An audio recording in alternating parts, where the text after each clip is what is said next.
Assalamualaikum warahmatullahi wabarakatuh. Syukur Alhamdulillah kita dapat berjumpa lagi di kajian Ghosbah, kajian Kiai Haji Ahmad Bahauddin Nur Salim. Semoga apa yang disampaikan oleh beliau dapat bermanfaat dan barokah untuk kita semua. Amin, amin ya rabbal alamin. Assalamualaikum warahmatullahi wabarakatuh. Bismillahirrahmanirrahim. Subhanalladzi asra bi 'abdihi lailan. Kula terangno saking mulai asbabun nuzul. Rata-rata ulama itu berpendapat bahwa asal mula Isra itu sebagai hiburan. Hiburan dari Tuhan, Allah nyukani pelipur larang niku saat Nabi ngalami dua kesusahan. Itu periode Mekah itu periode tersulit Nabi karena beliau itu sudah minoritas. Minoritas, kaum minoritas kecil, miskin, terus pendukungnya tidak ada. Satu-satunya yang menggaransi, yang menjamin Nabi tidak dibunuh itu karena beliau dilindungi oleh sinten pamanipun, gini sinten Abu Thalib. Dan termasuk lagi secara kasta sosial ekonomi beliau tinggi karena punya istri yang saudagar kaya, gini ku Sayyidah Khadijah. Tapi ternyata orang yang selama ini benar-benar di belakang Nabi, baik secara materi maupun moral, sing entek-entekan berjuang ternyata wafat. Khadijah Abu Thalib wafat. Terus dikenal tahun itu tahun Amul Husni, tahun kesusahan. Sudah gitu niki sing termasuk ilmiah. Sudah gitu secara ilmiah psikologis kejiwaan Nabi terguncang. Niki rungokno tenan niki ngaji. Terguncang itu karena secara mitos keyakinane tiang Arab niku pun kadung kedikte embek keyakinan yang ditanamkan ulama-ulama Yahudi dan Nasrani. Nggih, kula baleni malih nggih. Kafir Mekah itu orang-orang bodoh, orang-orang enggak terpelajar. Mereka itu punya satu mitos, satu keyakinan yang ditanamkan oleh tokoh-tokoh intelektual Yahudi maupun Nasrani. Apa keyakinan itu? Bahwa kenabian itu yang paling mungkin kalau orang itu dari turunan Bani Israel. Orang mungkin Nabi kok ora turunane wong Yahudi atau wong Nasrani. Sehingga ketika Nabi mendakwahkan diri sebagai Nabi, mereka bilang antaqulu innama unzilal kitabu ala ta'ifataini min qablina. Nak jenenge wahyu harus tidak jauh-jauh sangka turunan-turunan Yahudi. Sebab itu banyak cerita di Quran, cerita konsultasi tiang kafir Mekah pada tokoh-tokoh Yahudi. Setelah konsultasi ya disesatkan. Orang mungkin Nabi kok nemu ummiyin, bintuk-bintuk untuk apa? Wahyu. Podo-podo dadi Nabi rak kita, orang Muhammad. Ini kalau cerita sejarah. Sehingga saat Nabi ngaku Nabi, niku kayak sudah jadi mitos. Nabi itu tidak boleh jauh-jauh dari Palestina. Karena Nabi Ibrahim orang Palestina, Nabi Isa orang Palestina, Yahya Zakaria juga orang Palestina, Nabi Musa juga orang Palestina. Semuanya itu tidak jauh-jauh dari komunitas Baitul Aqsa. Ini ku masjid Baitul Maqdis atau Baitul Muqaddas. Lah itu wong kafir pinter, saking kepengen nyudutno Nabi Muhammad itu sampai Nabi mesti ning Palestina, ya mesti roh cerita-ceritane Nabi ning Palestina. Lah kowe apa tau roh Palestina? Setelah kau detail-detail, nak kau pancen roh itu pintu masjid ning Palestina Baitul Aqsa jumlahnya piro, terus madhepe ning ndi wae. Jadi bahwa Nabi ngeklaim diri sebagai Nabi yang bisa membaca malakutas samawati, baca alam-alam gaib, niku dites nak iso tenan. Saiki aku takok jumlah pintu Baitul Maqdis piro. Niki peringatan kangge santri-santri bahwa semua Nabi itu di luar dites fisik. Artinya zaman Nabi sholat ning masjid kayak teletong unta terus disiksa Abu Jahal itu hanya ujian-ujian fisik. Tapi di luar itu sebetulnya Nabi juga mengalami ujian-ujian intelektual. Ya kayak cerita-cerita di hadis Sahih, Nabi itu sering didatangi orang Yahudi ditanya, "Mat, saya punya 5 pertanyaan. Yang tahu itu hanya Nabi. Kalau kamu bisa jawab ya Nabi, kalau enggak ya tidak Nabi." Termasuk takokane, apa pertama yang dimakan ahli jannah saat masuk surga? Takok aneh-aneh. Terus kenapa anak itu kok kadang mirip bapaknya, mirip ibunya? So takok aneh-aneh. Dan itu berlanjut terus sampai Nabi di periode Madinah. Nah sebab itu Nabi itu secara intelektual itu diasah Tuhan lewat proses Isra, di mana Nabi saat itu secara fasih bisa menjawab jumlah pintu Masjid Aqsa sekian, perilaku Nabi Musa begini, wajahnya Nabi Musa begini, wajahnya Nabi Ibrahim begini, sampai di hati-hati Sahih Nabi bisa menjelaskan detail. Nabi Musa itu rambutnya kayak ini, wajahnya kayak ini, ada mutiwal, itu detail sekali Nabi. Sebab itu di sini diterangkan oleh Imam Suyuti, peristiwa Isra adalah peristiwa di mana Nabi berjumpa para sinten Nabi. Itu asal usulnya kenapa? Karena sudah kayak menjadi mitos, Nabi itu tidak boleh jauh-jauh dari tradisi Yahudi, tradisi Palestina. Paham ben sampean roh asal usulnya. Tapi kemudian asal usul itu sebetulnya hanya sementara, hanya permainan politik. Mau sampean ben roh sejarah, permainan politik, manipulasi politik. Sebetulnya Nabi itu ya tidak jauh-jauh dari beliau adalah keturunan Israel. Israel itu bukan menunjuk sebuah negara loh, sampean pun salah paham. Israel dalam bahasa Quran itu menunjuk auladi Yakub. Israel menjadi negara kan baru kemarin setelah diberi kemerdekaan Inggris, paham ya? Israel sebagai negara kan baru apa? Kemarin, sehingga istilah Israel di Quran maupun di hadis adalah menunjuk auladi Yakub. So intinya di antara anak Nabi Yakub ono jenenge Yahuda. Yahuda di turunan-turunan itu mimbani Yahuda niku diarani bani napa? Israel. Ternyata setelah dirunut, Nabi Muhammad itu tidak beda jauh dengan keluarga Israel. Karena Nabi adalah turunannya Nabi sinten? Ibrahim. Okay. Nabi Ibrahim niku gada putra kalih sing gada turunan gini ku Ishak kalian Ismail. Ismail kalian Nabi Ibrahim disalap teng Mekah. Gini ku sing disebut Quran inni askantu min dzurriyyati biwatin ghairi dzi sar'in inda baitikal muharram. Terus saking Nabi Ismail nurun-nurun ngantos Sayyid Adnan. Ya, mulane nak teng berjanji disebut wa adnanu bila bin intadzawil ulumin nasabiyah ila dzabihi Ismail nisbatuhu wa muntama. Secara teori ilmu nasab Sayyid Adnan jelas-jelas wa adnanu bila bin intadzawil ulumin nasabiyah ila dzabihi Ismail nisbatuhu wa muntama. Tapi yang menjadi masalah yaitu tadi saya sudah bilang seakan-akan Nabi Muhammad itu orang yang benar-benar berbeda dari dinasti itu, dari keturunan itu. Karena orang Yahudi, orang kafir Mekah di kepentingan menggagalkan kenabian Muhammad. Sehingga dilecehno Muhammad bin Abi Kabsah. Oh Muhammad yang cilik di rumah tukang angan wedhus.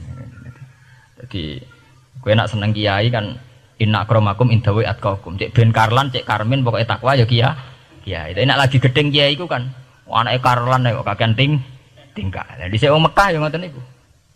Jadi nak muni Muhammad bin Abdullah bin Abdul Muthalib cek terhormat. Mereka adalah orang-orang bangsawan di seputar Quraisy. Nabi itu kastane Quraisy. Jadi kalau Muhammad bin Abdullah bin Abdul Muthalib cek ketok terhormat. Wong kafir pinter nang istilahna ora Muhammad bin Abdullah.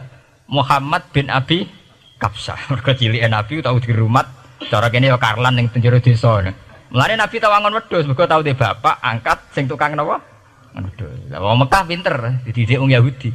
Kowe nek istilahna aja Muhammad bin Abdullah bin Abdul Muthalib, iku cek kekerenan, terlalu napa? Keren. Jadi Muhammad bin Ibnu Abi Kabsah. Di wong nak seneng Pak Harto kan Soeharto jenderal besar. Nek sing gedeng wong kemusuk kan repot ya. Terus nyebut desa asli ini asal kowe nak seneng bupati ya jadi bupati. Orang nomor 1 di Bojonegoro, nak gedeng golekno asal usule. Sing ngoten mun sunatullah mulai riyen sampai kiamat ya. Sunatullah lati qad khalas napa? Min qabl. Walan tajdali sunnatil lain napa? Tabdila. Ya akan begitu. Nah sehingga peristiwa Isra itu satu peristiwa rohani ya. Selain peristiwa rohani nanti akan diwajibkan sholat, juga ada peristiwa intelektual, ada pengajaran intelektual. Bahwa semua nabi itu harus punya tradisi yang sama, punya karakter yang sama. Jika nabi dalam proses Isra itu dipertemukan dengan Nabi Ibrahim, Nabi Musa, nabi-nabi yang lain. Dan diskusi di situ juga ada diskusi-diskusi. Paham ya?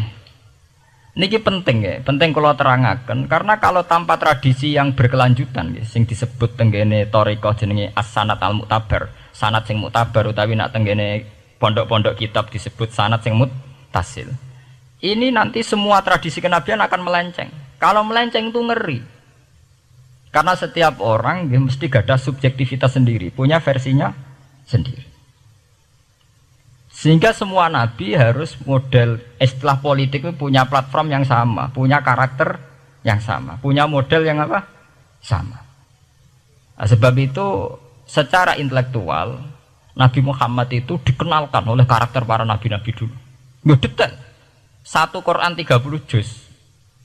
Andai kan sampai hafal Quran. Sampai ngerunut sejarahnya coba. Kita ini kan kadung dibentuk, artinya kita ini ya alhamdulillah sudah kadung kebentuk, tahu sejarah para nabi. Tapi asal usulnya kita tahu lewat kitab yang namanya Al-Quran.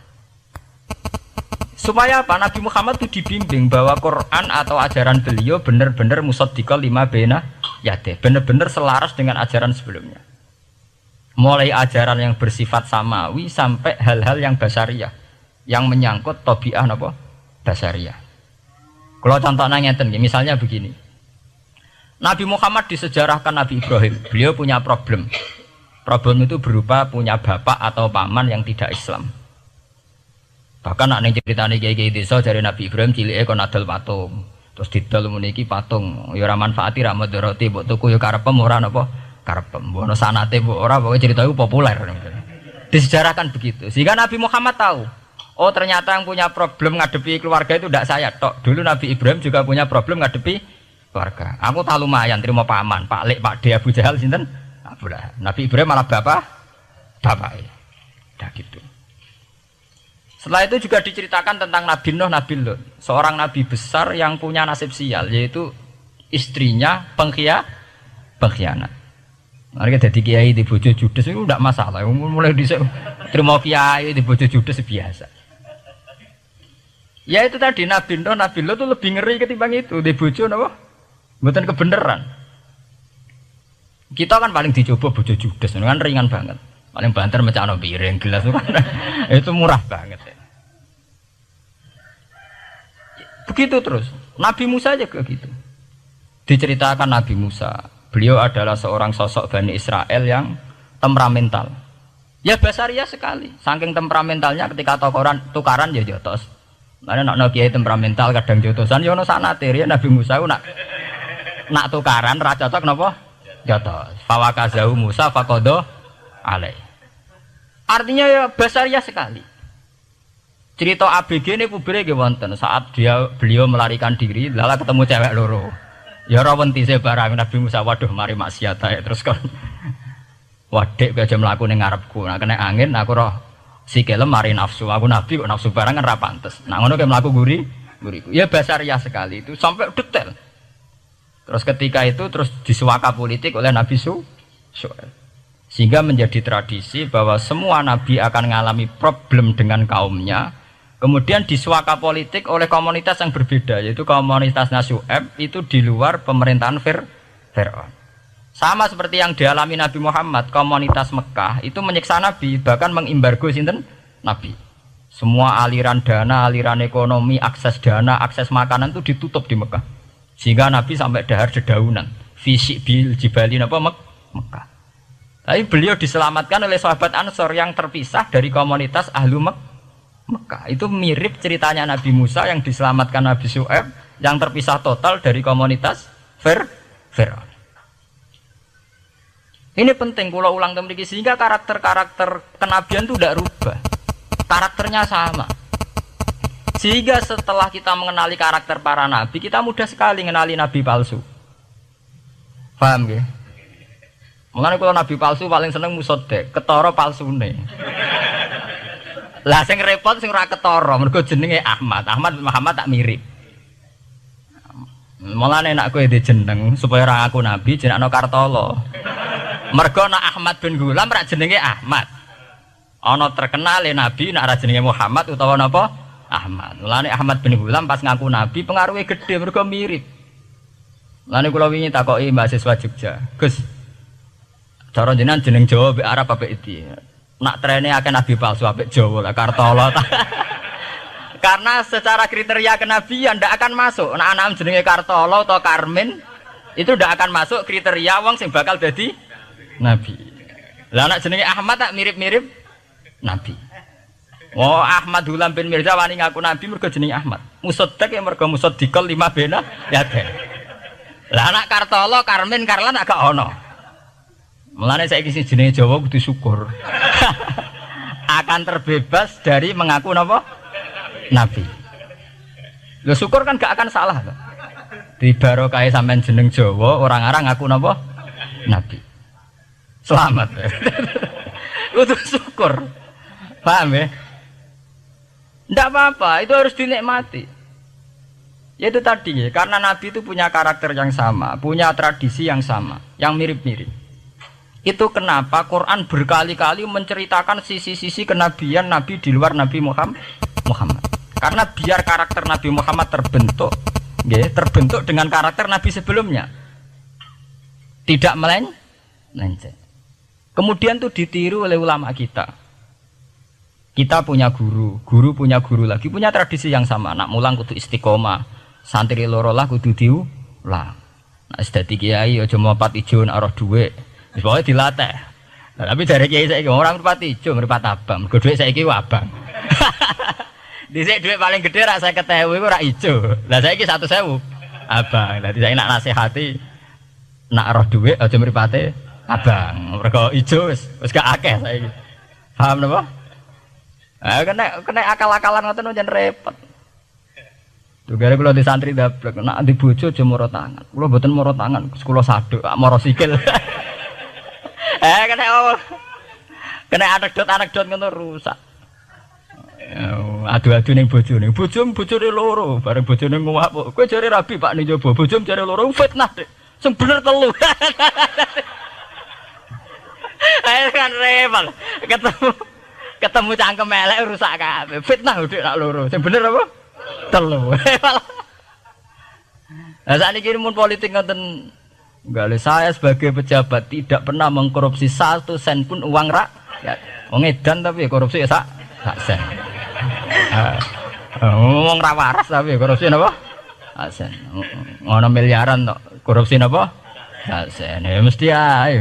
Geneman.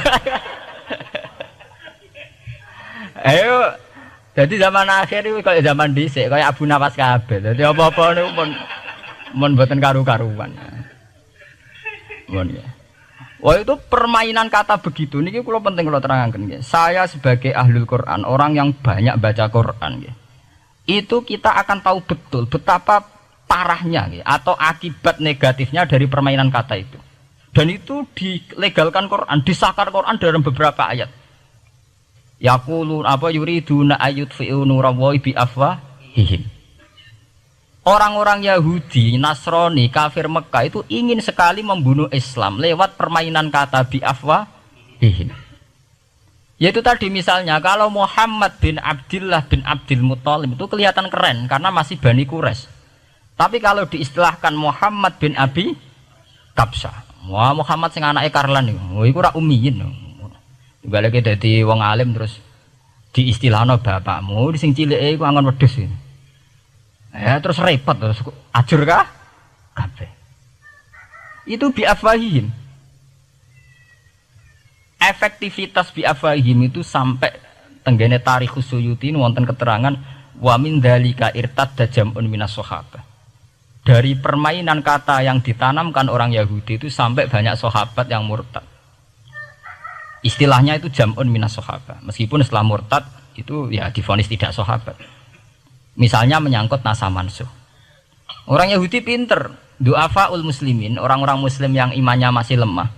Delok le nabimu, wong kok pelin-pelane ngono. Dhisik Ka'bah madhep Baitul Maqdis. Iku wis bener iku, mergo kiblate Nabi Musa. Nabi-nabi dhisik kiblate Baitul Maqdis. Nah, saiki gara-gara dekne kangen keluargane manjen dekne cak Mekah, saiki kangen Mekah. Terus kon manggon omahe buyut-buyute. Dadi saiki kiblat diadepno omahe buyut-buyute. Kangen-kangene dhewe tunggu urusan kiblat jare. Jadi pas Nabi itu masih di Medina. 16 bulan Nabi sholatnya madhep Baitul Maqdis. Suatu saat tok wahyu falanu walliyana kiblatan tarduha. Fawalli wajhaka syatral Masjidil Haram. Sakniki kan madhep teng Mekah. Sajane iki normal saja. Artinya normal ya normal. Tapi orang Yahudi memanipulasi bahwa itu fakta bahwa Muhammad itu memimpin agama dengan cara tradisinya sendiri. Mergo dekne kangen keluargane ra iso muleh. Terus sholat madhep daerah dhewe, nggo pelipur lar. Ya jare sahabat sing do hafal muslimin diangen-angen ya iya. Nah niki kula peringatan tentang santri-santri ya. Sebab itu kalau sampean jadi kiai itu santri harus punya wawasan intelektual yang luas. Semenjak itu Quran mewahyukan secara nalar sejarah. Ya niku sing disebut ayat inna awwala baiti wudi'a lin-nasi lalladzi bi Bakkah mubarakah wa hudal lil alamin fihi ayatum bayyinatum maqamun apa Ibrahim. Akhirnya Nabi Muhammad nantang ning tokoh-tokoh Yahudi. Apa salahnya saya punya dua kiblat? Baitul Maqdis adalah kiblatul anbiya karena dulu Nabi Musa di situ, Nabi Isa di situ. Sekarang saya menghadap ke kiblat yang lain karena itu kiblatul Ibrahim dan dia lebih senior. Lebih apa? Senior. Sebelum ada Baitul Maqdis itu sudah ada Mekah. Mekah lebih senior, lebih tua. Terus disebut fihi ayatum bayyinatum maqamun apa? Ibrahim. Nabi Musa, Isa adalah periode setelah Ibrahim. Sebab itu akhirnya semenjak perdebatan itu orang Islam bangga. Makanya sampean kalau ngaji hadis-hadis sahabat itu bangga. Ana mimman shalla al qiblaten, nggih. Ana mimman shalla ilal qiblaten. Aku termasuk sahabat yang menangi dua kiblat. Mergo zaman madhep Baitul Maqdis ya kiblatul anbiya, madhep Mekah nggih kiblatul anbiya. Artinya apa? Perdebatan ini dimenangkan oleh Nabi Muhammad bukan karena mitos atau kultus atau taklid buta, tapi memang secara sejarah kiblat tertua adalah Mekah. Ini disebut inna awwala baiti wudi'a lin-nasi lalladzi napa bi Bakkah mubarakah wa hudalil alamin fihi ayatum bayyinatum maqamun apa Ibrahim. Artinya Quran tidak pakai teori mitos. Pokoknya Nabi ini saiki aku ya terserah aku, itu tidak begitu. Paham ya? Tapi diterangkan secara kesejarahan bahwa asal usul Mekah jadi kiblat itu rasional sekali. Bukan karena Nabi orang Mekah mboten, memang dulu-dulunya Nabi Ibrahim berkiblat di situ. Jika Quran jawab inna awwala baiti wudi'a lin-nasi lalladzi bi Bakkah mubarakah wa hudal lil alamin. Terus kula bolak-balik masalah Isra ya. Niku masalah-masalah yang selain pelipur lar itu ada petualangan intelektual, petualangan ilmiah di mana Nabi Muhammad diperkenalkan oleh Allah ya, diperkenalkan watak para nabi, pilihan hidup para nabi, bahkan tradisi-tradisi para nabi. Sehingga mangke teng hadis sahih wonten keterangan saat Nabi nyancang atau menambatkan khimar atau buruk itu ya di batu yang dulu dipakai para nabi untuk nyancang nopo khimar. Jadi tradisi itu dimulai dari barang-barang sepele. Carane nyancang buruk we nabi mirip sama dengan nabi-nabi yang apa? Dulu. Terus memulainya Mi'raj juga sama dengan nabi-nabi dulu. Bon niku sing secara ilmiah tarikhiyah. Sakniki sing menyangkut akidah firqah fil Islam. Nah, ini kalau terang. Menurut ahli sunnah, orang yang mengingkari Isra itu kafir. Ya kafir karena dzukira fil Quran. Ya. Isra itu dzukira fil Quran. Makanya tadi saya jarang sekali pakai bahasa Mi'raj. Ya, tapi nak teng Indonesia kadung menang merjep peristiwa Isra dan apa Mi'raj. Pokoknya bahasa kadung salah, kadung menangan ya menangan. Kadung istilah Isra dan apa? Sebetulnya yang disepakati ulama itu hanya Isra. Artinya yang memungkiri Isra itu kafir karena dzikra fil Quran. Lah kemudian Mi'raj. Mi'raj menurut keyakinan ahli sunnah itu terjadi. Setelah terjadi itu masalahnya biruhi wa jasadihi jami'an ma'an atau biruhi faqat. Nah, kemudian menjadi firqah-firqah yang macam-macam. Ada yang meyakini biruhi wa jasadi, ada yang meyakini biruhi napa faqat. Sampeyan kalau ngaji Al-Kawakibul Lama'ah karangannya Mbah Fadl atau kitab-kitab panduan ahli sunnah yang disahkan oleh NU. NU dulu pas musyawarah besar di Jombang yang dipakai panduan itu dulu yang disahkan tuh Al-Kawakibul napa? Lama yang dikarang Mbah Fadl. Itu memang kita termasuk ngikuti yang biruhi wajah seti. Tapi sebetulnya dalam kelompok yang biruhi fakot itu ada orang keren di dalam dunia ilmiah. Ini termasuk Aisyah meyakini biruhi napa? Fakot. Oke, tapi itu sudah masalah-masalah kemudian berkembang menjadi di luar masalah firqah, terus menjadi masalah said, masalah pengetahuan. Kalau masalah pengetahuan tentu kita ini terus masalah kan, artinya masalah itu kalau iman diukur dengan akal ya kadang tidak sambung. Wah itu mokal, orang dengan kecepatan sekian pasti hancur. Dan agama ukur akal terus ya repot. Wong dipendem sudah dibalung ya dibalung, dibakas tangi barang. Jadi sing disoal ora mek rotok kabeh napa? Disoal. Manjen masalah manusia itu masalah-masalah sing ya begitu. Oke. Mbon niku mboten penting. Nah, itu terus kemudian menjadi firqah. Terus kemudian ada hadis-hadis yang menerangkan proses Nabi dialek dengan para nabi. Kayak ketemu Nabi Musa, Nabi Ibrahim, terus Nabi Idris, Nabi Isa, Nabi Musa. Itu terus diterangkan di hadis-hadis sahih. Ini kalau balik tentang keterangan wau, sebetulnya pertemuan-pertemuan ini itu dimaksudkan Nabi biar punya tradisi yang sama dengan nabi-nabi sebelumnya. Karena ini penting ya. Sama nek sira rasane dadi kiai. Niku kroso banget. Misalnya kita ya. Kita akan dididik ala pesantren misalnya. Kita punya kiai-kiai yang punya tradisi.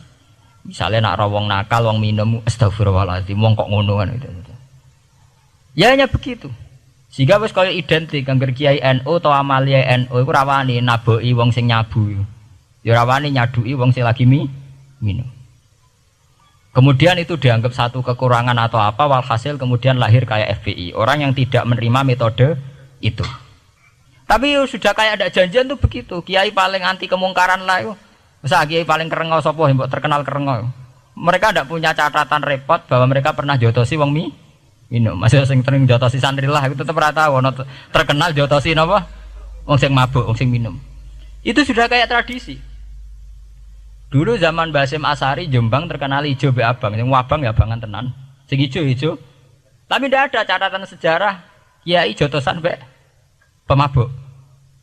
Ya memang kayak kita sudah punya tradisi nak roh kemungkaran itu menang kalah itu lewat proses bil hikmati wal mau'izatil hasanah. Kita ini kayak punya tradisi nak roh kemungkaran milih model Nabi wa mahdi qaumi fa innahum la ya'lam. Itu ya kayak ada janjian begitu. Meskipun kita sebagai orang alim ya tahu nahi mungkar itu wajib. Nahi mungkar itu begini-begini, tapi ya praktek kita tidak pernah begitu. Kalau di Timur Tengah kebalikan. Mana ada terima karuan wong nakal. Podo soleh beda aliran halal dibunuh. Sehingga wong Sunni yo ngalalo darah wong Syiah nggih ngalalo darah napa? Wong Sunni. Ya sudah kayak tradisi. Sampai nak maca kitab fikih-fikih khas Arab. Mau biasa muni wong ngene iku muhaddarun damu. Padahal ya wong soleh, wong Islam di mazhab apa ini disebut darun apa? Damu. Sehingga kita itu tadi kita punya tradisi. Saya tuh kalau sedang tahajud, matehai para wali-wali songo atau apa, itu yang terpikir di saya itu hanya satu. Agama Islam itu lahir lewat Quran dan hadis. Tapi kemudian tahu-tahu tetap berimprovisasi, berkembang sesuai tokoh yang membawa. Samaan kalau melihat Islam di India dulu sampai perang besar-besaran, kemudian zaman Abul A'la Al-Maududi, zaman periode Muhammad Iqbal, sampai India pecah, kemudian jadi Pakistan yang bernegara apa? Islam, karena banyak konseptor Islam yang tidak setuju negara sekuler. Akhirnya mereka misah jadi negara Islam Pakistan. Kemudian Timur Tengah juga begitu. Karena Timur Tengah sudah Islam semua, masalahnya itu diislamkan ala Sunni atau ala Syiah. Iran menjelma sebagai aliran Syiah. Yang Sunni dianggap sesat, halal darai. Irak zaman Saddam Hussein pemerintahan Sunni. Sing Syiah dibantai, sehingga wong Kurdi do mati. Era Saddam keok gentenan Saddam sing di bantai. Makanya kalau saya ngaji di Jogja, seminar di Jogja bilang, kita ini harus bersyukur. Kita ini punya tradisi konflik yang terbaik di dunia. Enggak, kita ini punya tradisi konflik yang terbaik di dunia. Sampai nak Isra Ikhwanil Muslimin teng Mesir. Badan Intelijen Nasional atau Badan Stabilitas Nasional, Bakor Setanas atau itu harus terima kasih sama tradisi tokoh-tokoh Islam di Indonesia. Lepas dari kita setuju tidak setuju itu terserah. Tapi kita punya tradisi konflik yang paling baik di dunia. Kurang bencinya Gus Dur sama FPI atau FPI sama Gus Dur. Paling mereka ya adu statement di depan wartawan. Itu bagus sekali. Cara nang Arab wis tembak-tembakan. Kita punya sejarah. Secara pesantren saya itu punya sejarah panjang. Zaman Mbah Imam beda dengan Mbah Zubair, zaman Kiai Memun beda dengan Kiai yang lain. Paling adu statement saat ada tamu itu paling bagus. Kita punya tradisi konflik paling bagus di dunia. Kayak apa mangkalnya orang NU saat Gus Dur diimpis, dipecat. Tapi habis itu ya sering seminar ketemu Amin Rais. Ya mereka adu polemik, ini tidak konstitusional, ini apa. Gus Dur nggak jurus dekret. Sing sitok nggak jurus sidang mewah, anak kurang serem sidang istimewa dilawan sidang luar biasa. Pokoknya agak istilah sing serem-serem. Tapi tidak saling bunuh loh, sampean harus syukur loh. Selama ini orang awam sering bilang, loh kiai kok tukaran. Sampean bandingkan di Timur Tengah, jenenge tukaran mesti tahdirudam. Para polisi, para badan intelijen, para yang menjaga stabilitas negara ini harus terima kasih sama tradisi tokoh-tokoh Indonesia. Yang namanya di Mesir, di Irak, di mana-mana jenenge tukaran mesti melibatkan pertumpahan darah. Saat Arab Saudi jadi Wahabi itu besar-besaran itu. Pembunuhan apa pengusiran orang-orang Sunni. Tapi di Indonesia enggak. Desi anarkis. Paling itu tadi adu polemik. MLB dilawan MLB itu masih keren sekali, tidak apa-apa. Itu lebih baik ketimbang adu jotos atau adu hizib lah. Itu masih bagus. Nenda ini sampean biar paham, biar syukur jadi bangsa Indonesia. Kita punya tradisi konflik yang baik. Sama nak setelah peristiwa teng Irak, ya, teng Sudan, teng Khartoum, teng Darfur, itu kan orang Islam semua. Gara-gara beda madzhab saling bunuh. Di Mesir ya gitu, Ikhwanul Muslimin dengan pemerintah dan sebagainya. Hatta saya sebesar Sayyid Qutb, sing tokoh populer mohon kak budutnya buatan jelas. Di Indonesia bagus sekali. Kita menangi zaman secara sejarah, ya. Kita menangi bedanya dulu Ahmad Hasan dengan tokoh-tokoh NU. Kulo nu menangi secara sejarah sering baca. Terus zaman anyar-anyarane NU asas tunggal, bedanya Gus Dur dengan Kiai As'ad. Sak mangke bedane PKB dua versi. Mereka menyelesaikan secara beradab. Lewat pengadilan, kok pengadilan kalah lewat MA, ya beradab sekali. Kita harus bersyukur. Dibanding penyelesaian konflik kayak di Irak, kemudian ngundang Amerika, akhirnya sekarang kacau balau. Di Timor Leste yang latihan bikin Ramos Hurta disuduk. Indonesia paling banter ngobong fotonya SBC. Ya masih terhormat lah, masih artinya masih beretika. Kita harus syukur punya bangsa yang beradab. Wong ras tujuan antar kiai ya rasan-rasanan. Kiai kok ngono, sing tok kiai kok ngono. Engko sing kiai tengah-tengah ayo ono sing ngono ono sing ngene dadi. Sing ra melok-melok biasanya terus milih amane, ya ono sing ngono ono sing ngene. Jadi artinya kita yang baik. Saya itu berkali-kali ngaji ya. Sampean kalau sering baca Quran dan menghayati, artinya ora maca Quran pelang-pelang ora karepe, menghayati. Saya itu sekarang sesadar-sadarnya, saya masih belajar. Ini jamaah sini harus tahu. Saya hingga detik ini masih belajar. Entah itu lewat belajar baca Jalalain atau belajar merenung maupun belajar lewat yang lain. Quran itu dulu ya sering nyebut begitu itu saya tidak paham. Sekarang itu saya paham, tambah paham. Misalnya di juz 4 ada istilah ikhwanan. Orang mukmin disuruh ingat peristiwa-peristiwa yang dulu saling kuntum a'daan fa'allafa baina qulubikum fa asbahtum bi ni'matihi napa ikhwanan. Dulu kamu bermusuh-musuhan yaitu antara kelompok Aus dan Khazraj. Gara-gara barokatul Islam sekarang kamu menjadi ikhwanan. Menjadi bersaudara. Sampean kalau melihat TV merunut konflik di Irak, sering ada bom bunuh diri, itu kan ada asal usulnya. Memang sekarang orang menimpakan kesalahan itu pada pasukan multinasional yang dipimpin Amerika dan Inggris. Tapi sebetulnya ada usul-usulnya. Sampai Amerika bisa masuk karena orang Irak tidak ikhwanan. Tidak apa? Yaitu ada Syiah, ada Sunni. Mereka saling menikam, saling bunuh. Sehingga karena ada ikhwanan ini pihak ketiga masuk, yaitu tentara multinasional. Makanya saat-saat di Jogja ditanya, cara jenengan sebuti menyangkut Ahmadiyah, menyangkut konflik di Jakarta, saya bilang, sekarang setiap orang bikin from apa forum, ya itu baik. Kalau niatnya baik. Tapi andaikan saya ditanya Tuhan nanti, hak kowe iku kelompok apa? Pokoknya angger NU atau Muhammadiyah ajak mayoritas, aku milih salah sitok itu. Bukan karena saya oportunis milih yang besar, itu lebih baik, lebih maslahat. Karena kalau setiap orang merasa benar bikin kelompok sendiri akan menjadi kelompok banyak. Dan saat menjadi kelompok banyak, tentu konfliknya lebih tidak terpola. Tidak apa? Terpola. Umpama Hasim tukaran Mbak Din Samsudin itu terpola. Tapi nak angger wong merasa dia ketua dhewe tidak terpola. Bagaimanapun ikhwanan itu harus disyukuri. Ya, dalam kondisi berteman. Sebab itu Nabi sering ngendikan ilzamu jamaahirul muslimin wa man sadza sadzafin. Mbok kamu itu ikut kelompok mayoritas saja. Jamaahirul muslimin cara bahasa netralnya mbok ya kamu itu ikut kelompok mayoritas saja. Karena kalau orang merasa benar kemudian bikin kelompok sendiri itu tidak ada selesainya. Lah akulah cara nuruti GR sebagai kelompok dhewe. Wong aku ya di umat, di pengaruh sing nyucup wis akeh. Tapi kalau semua orang merasa begitu kan repot nanti. Mursid di kelompok dewe, tukang toreko di kelompok dewe, tukang ngaji di kelompok dewe. Modal kitab pirang-pirang sesuk ana jamaah Jalalain, jamaah Muin, jamaah Fathul Wahab. Nah, sing iso ngaji jamaah tahlil, jamaah istighosah. Ora ono bar itu. Saya tuh kalau ditanya di Jogja, meskipun saya kritis, artinya kritis itu mungkin terhadap satu fenomena kita tidak setuju atau Muhammadiyah dalam banyak hal atau satu dua hal. Itu tidak menjadi alasan kita untuk tidak mengikuti mainstream. Karena kalau mainstream ini dilanggar, itu kita tidak akan ikhwanan. Dan akibat negatif dari tidak ikhwanan adalah kayak kasus Irak. Iran itu kenapa tidak mudah diserang Amerika padahal punya nuklir? Karena mereka seragam Syiah semua. Itu lebih gampang, lebih susah. Lawan itu apa? Susah. Arab Saudi juga mudah diadu karena karuan seragam Wahabi semua.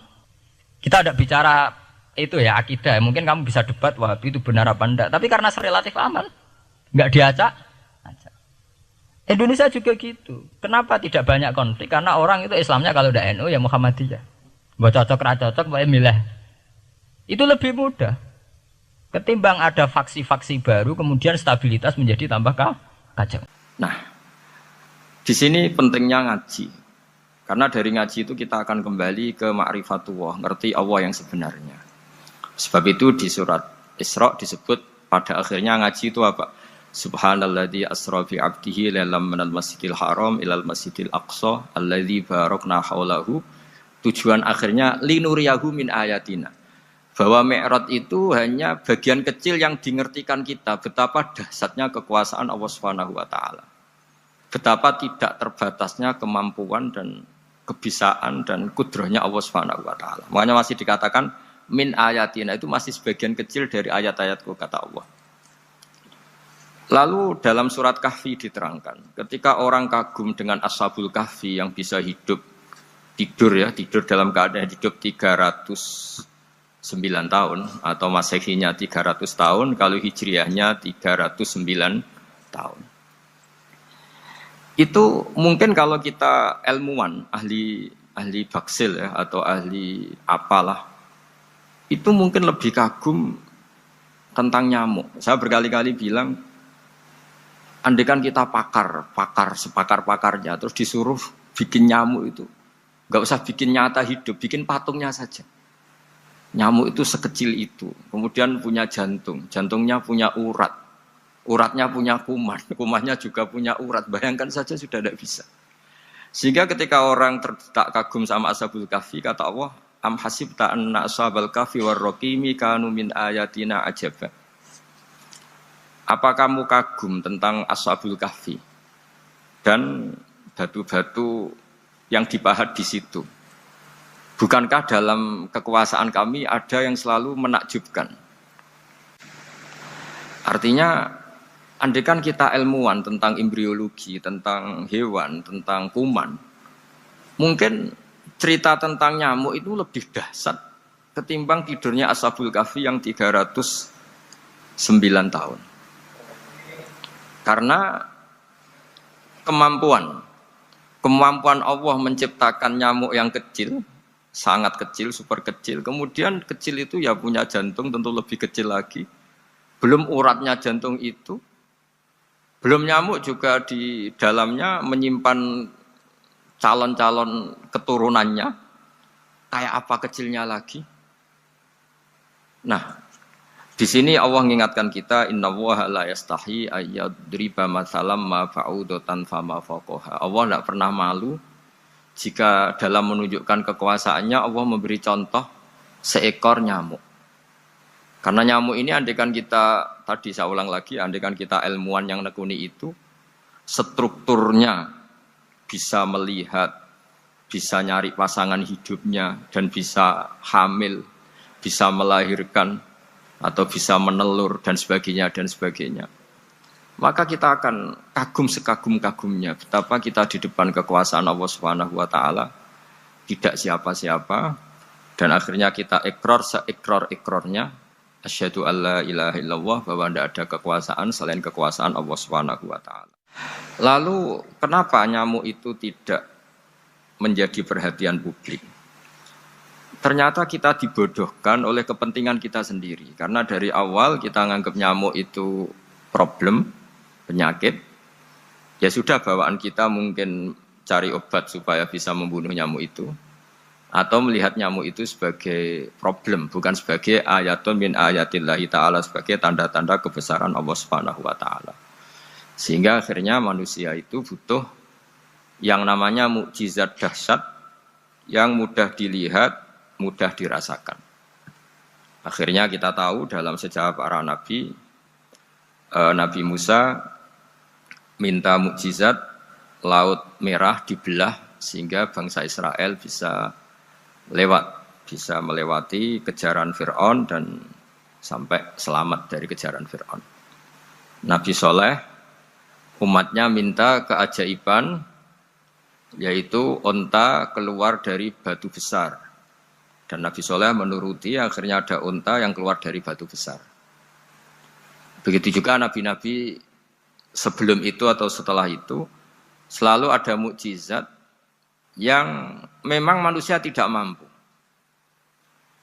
Nah, kata tidak mampu ini yang semua umat para nabi tidak akan seunggul umat Nabi Muhammad SAW. Karena kita sebagai umat Rasulullah SAW untuk merasa tidak mampu itu tidak harus hal-hal seperti membelah laut. Tidak harus hal-hal seperti onta keluar dari batu. Tidak harus hal-hal yang dahsyat kayak tongkat Nabi Musa menjadi ular besar yang menelan semua sihir-sihirnya Fir'aun. Kita sebagai umatnya Nabi selalu tiap hari bilang innallaha ala kulli syai'in qadir, hanya Allah yang mampu. Allah mampu atas segala hal. Melihat nyamuk kita iman, melihat hal-hal kecil. Karena kita ketika melihat nyamuk itu mesti kita itu kok hebat nyamuk tanpa rapat, tanpa ada gaji dari Kemenku bisa populasinya dijaga. Padahal musuhnya banyak. Musuhnya nyamuk itu umat manusia yang katanya makhluk paling cerdas di dunia. Tapi tidak juga bisa menghabisi nyamuk. Mungkin mereka juga rapat terus untuk menjaga ketahanan populasinya. Jadi andaikan kita pakai ayat tadi, innallaha la yastahi ayyadriba masalam ma ba'udah. Allah itu tidak pernah malu untuk menunjukkan kekuasaannya. Cukup misalnya kita belajar tentang nyamuk. Sudah sekecil itu punya mata, matanya punya saraf, punya urat. Terus sekecil apa? Sudah gitu nyamuk sendiri punya kuman. Kalau nyamuk sendiri kecil terus kumannya sekecil apa? Terus organ tubuhnya seberapa? Ini sudah kedahsyatan yang luar biasa yang menjadikan kita iman. Innallaha ala kulli syai'in qadir. Allah sendiri yang maha kuasa. Sehingga kembali ke tadi, peristiwa Mi'raj yang super dahsyat pun kata Allah masih dikatakan linuriyahu min ayatina. Hanya untuk menunjukkan sebagian dari ayat-ayatku, bukan mewakili semua ayat-ayat kekuasaan Allah Ta'ala. Tapi sebagian, min itu tab'id sebagian. Lalu sebelum kita jauh belajar, kita sendiri juga, saya sendiri masih belajar.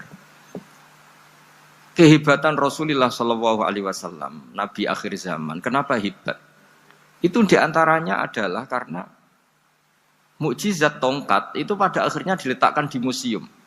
Orang melihat, terus gue gaya-gayanan kuat ke Turki, atau bisa melihat langsung di museum. Dan setelah melihat, kadang-kadang kita ragu, masa tongkat ini betul itu. Kalau setelah misalnya yakin, bisa dipakai lagi enggak ya? Jadi hal-hal yang mengundang pertanyaan sekaligus keraguan. Beda dengan ajaran Rasulullah Muhammad SAW. Ketika Nabi cerita betapa kekuasaan Allah itu super dahsyat. Buktinya ya nyamuk tadi. Kayak apa susahnya bikin nyamuk. Sudah kecil, punya organ tubuh tentu lebih kecil, punya urat lebih kecil lagi, punya kuman yang lebih kecil lagi, dan kuman itu juga punya organ tubuh lebih kecil lagi. Itu mbok kamu udah usah ke Turki, kamu hidup di kampung, di pedalaman, sudah menyaksikan anallaha ala kulli syai'in qadir, bahwa Allah itu maha kuasa. Nah, ngaji bareng ya, ngaji seperti ini. Saya termasuk kiai yang selalu berkampanye supaya orang ikrar seikrar-ikrarnya bahwa kita ini di tangan Allah Subhanahu wa taala. Saya kemarin-kemarin ngaji sama orang-orang Grab, juga barusan 3 hari yang lalu, 4 hari yang lalu ngaji sama teman-teman disabel atau difabel.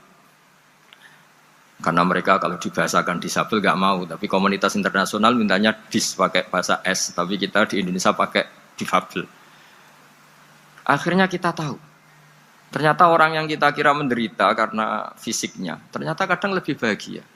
Karena Allah bisa mengalihkan pikiran untuk positif. Saya berkali-kali guyon di depan para tamu. Saya pernah punya tamu itu perempuan nggak cantik miskin lagi. Itu nyata ini. Gus doakan supaya suami saya kaya. Terus saya bilang, memangnya kalau sudah kaya ngapain itu? Ya paling tidak rumah saya diganti, mobil saya diganti. Tapi nanti akhirnya ngevaluasi Anda juga ingin diganti. Gitu. Karena setelah rumahnya mewah, pakai mobil mewah, pasti yang dievaluasi bukan rumah dan mobil, tapi Anda. Kok nggak pas ya wajah gini di rumah saya? Gitu. Kok nggak pas wajah gini kok di mobil mewah? Akhirnya ibu-ibu tadi sudah Gus nggak jadi. Jadi mungkin barokahnya pandemi itu nanti Ibu Menteri itu jadi kelihatan hebat karena ada pandemi kok Indonesia bertahan itu. Tapi kalau nggak ada pandemi kan ya biasa aja, memang normal. Gitu. Kiai juga gitu, diuji santri yang kadang beling, umat yang nggak jelas. Ya, itu memang ujiannya. Kalau nggak ada ujian ya nggak keren. Gitu. Kayak ya biasa aja lah kita hadepin, ya kita tadi kata Bu Menteri ya kita ikhtiar dan berdoa.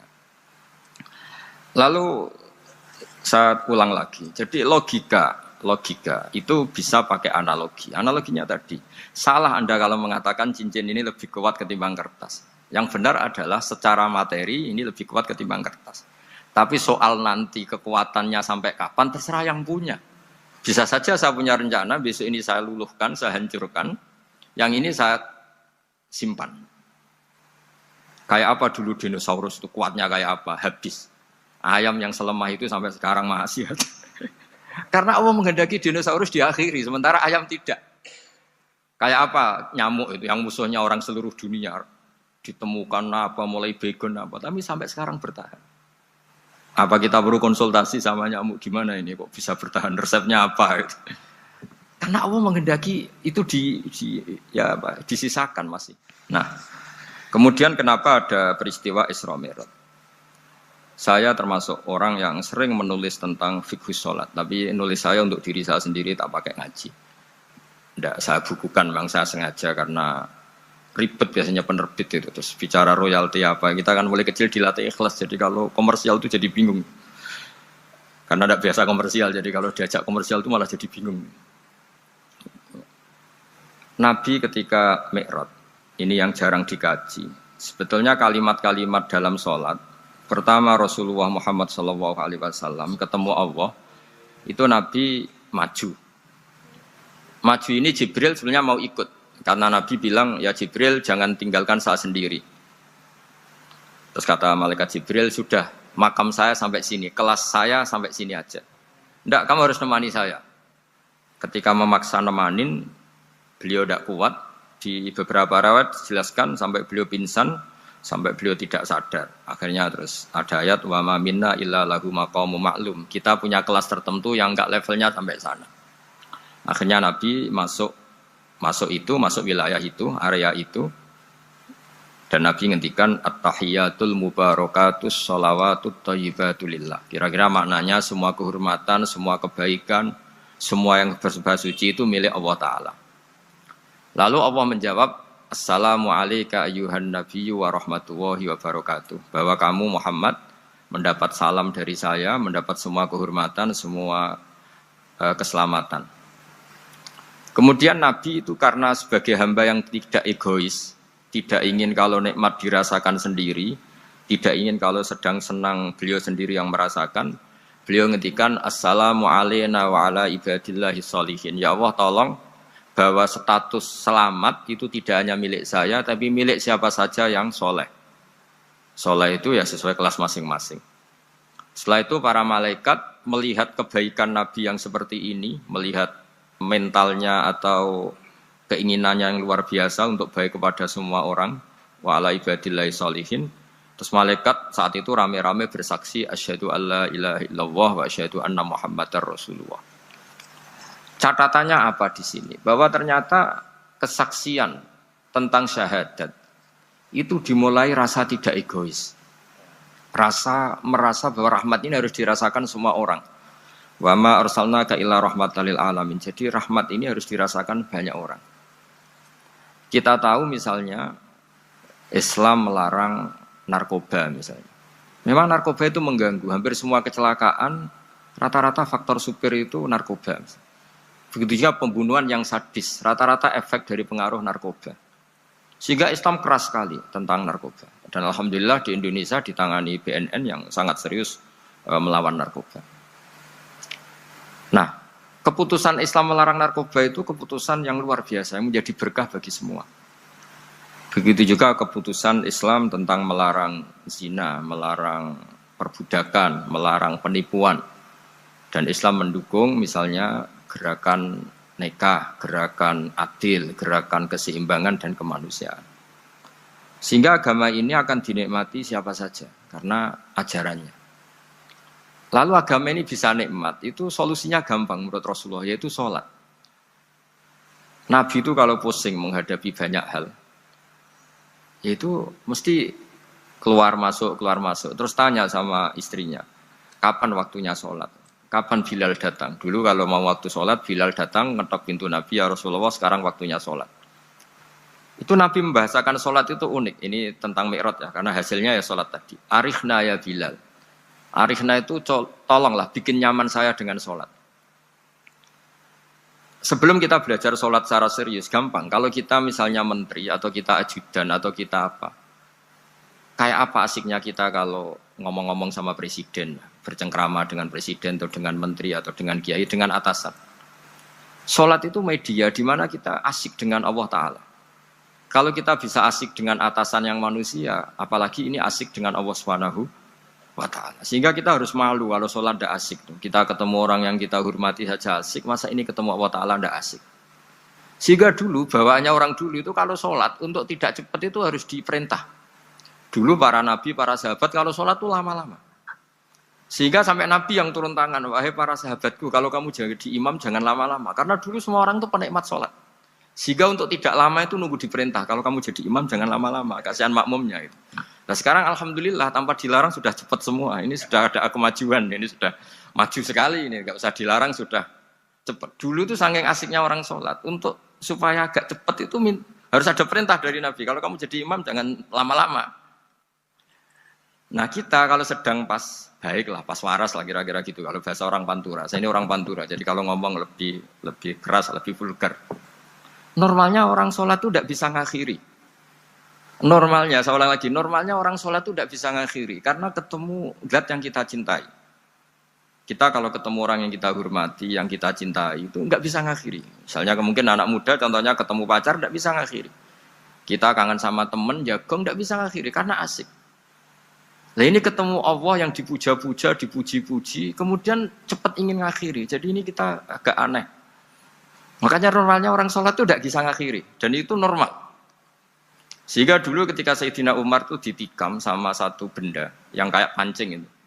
Panah itu kan kayak pancing ya, jadi kalau masuk cepat tapi nariknya susah. Karena ada grendelnya itu. Itu tiap ditarik sakit. Dan beliau bilang, nanti setelah saya sholat tarik. Beliau sholat, nyaman, ditarik itu enggak gerak sama sekali. Karena dia sudah istighraq billah. sudah nyaman dengan Allah sehingga ditarik itu nggak kerasa. Dulu di daerah sini masih keluarga kita lah, masih keluarga kita semua. Ada seorang wali jadi imam masjid. Itu di PHK sama takmirnya. Karena ketika sujud dia asik terus lama sekali. Sampai 30 menit. Sampai santrinya bilang, "Mbah, sampun, Mbah, sampun." Setelah itu rapat dihentikan. Ditanya, "Kenapa Mbah sujud begitu?"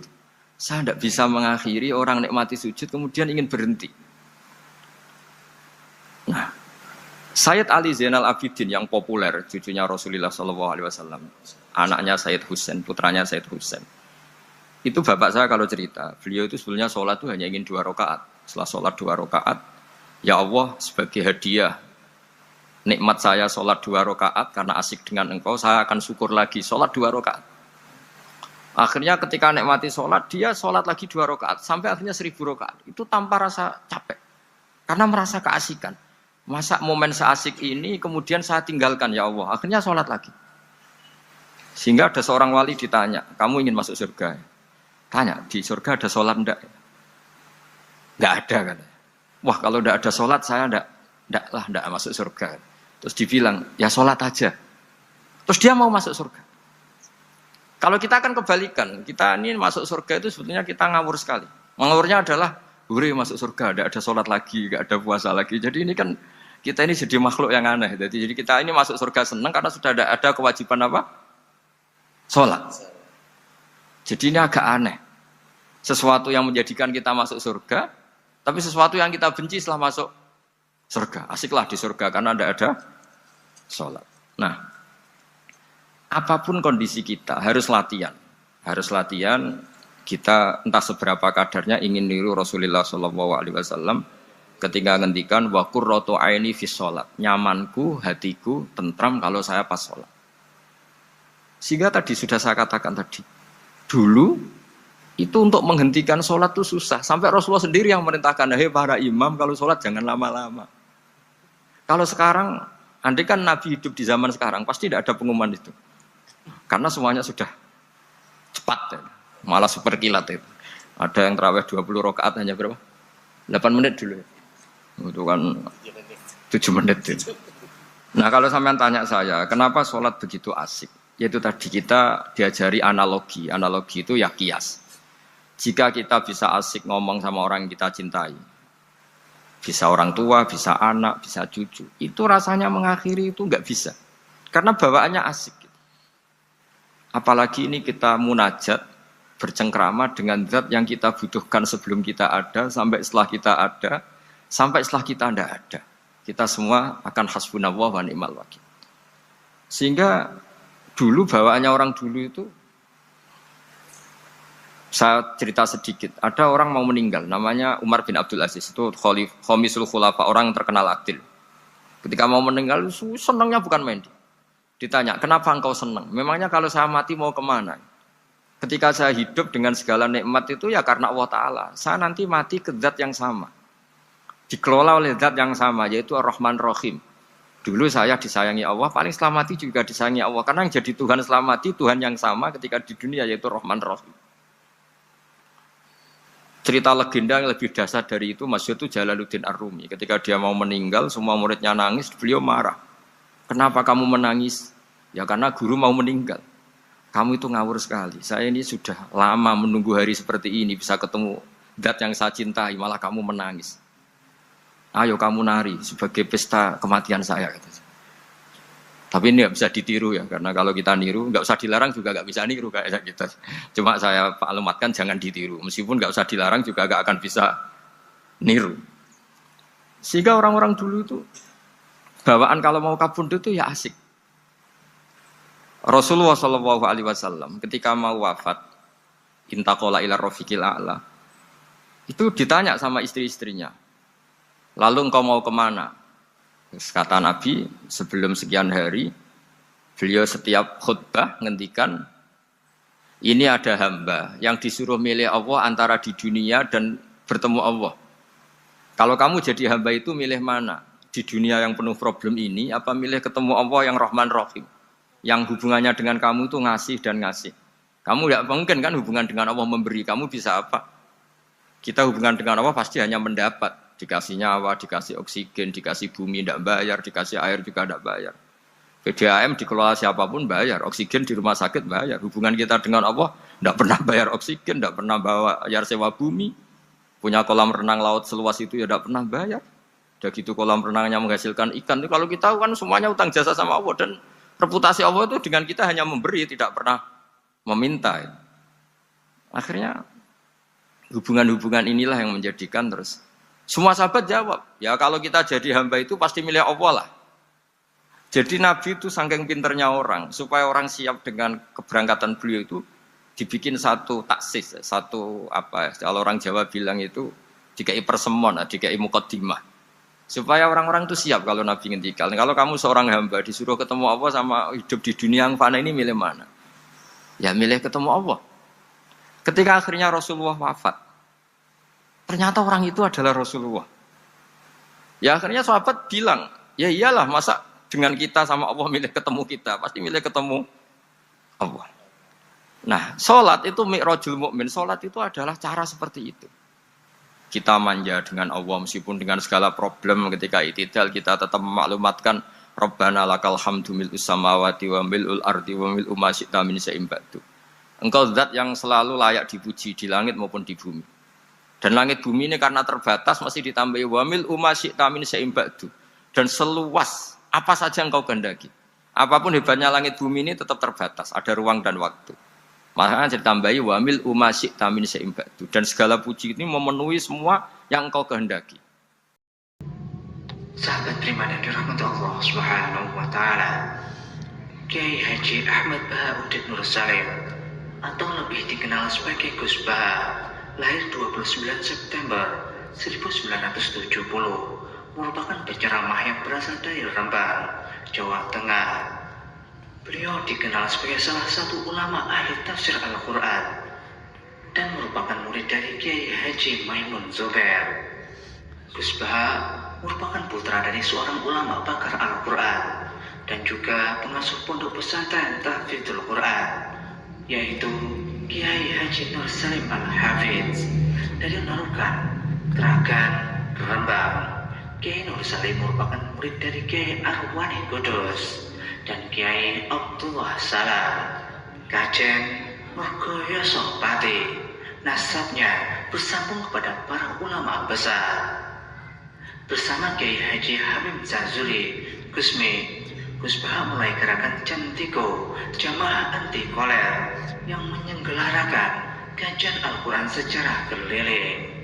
Jantiko kemudian berganti nama Manta, Majelis Nawaitu Topo Broto, lalu berubah menjadi Zikrul Ghafilin. Kadang ketiganya disebut bersamaan, Jantiko, Manta, dan Zikrul Ghafilin. Dari silsilah keluarga ayah, Gus Bah merupakan generasi keempat ulama-ulama ahli Al-Quran. Sedangkan dari silsilah keluarga ibu, Gus Bah menjadi bagian dari keluarga besar ulama Lasem. Dari Bani Mbah Abdul Rahman, Bai Syaiban, atau lebih dikenal dengan Mbah Sambu. Alhamdulillahirrabbilalamin. Telah kita simak bersama kajian Gus Bah, Kiai Haji Ahmad Bahauddin Nur Salim. Semoga dapat bermanfaat dan berkah di dunia sampai akhirat.